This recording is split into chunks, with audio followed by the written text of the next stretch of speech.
Okay, I made the first solder joint here.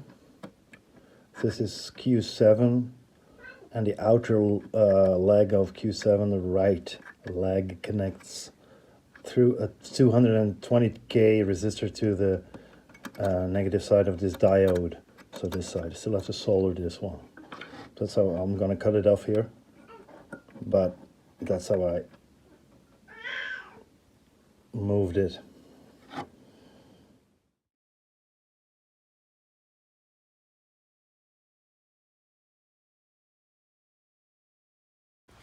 I only put the side screws in for testing. It really supports the main chassis, so we're going to connect the speaker up and then see what the result is, whether we have any improvement at all.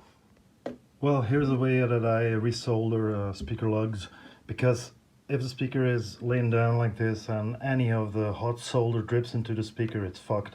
So I use this piece of cardboard to prevent any drippings from going into the speaker cone. Okay, live testing.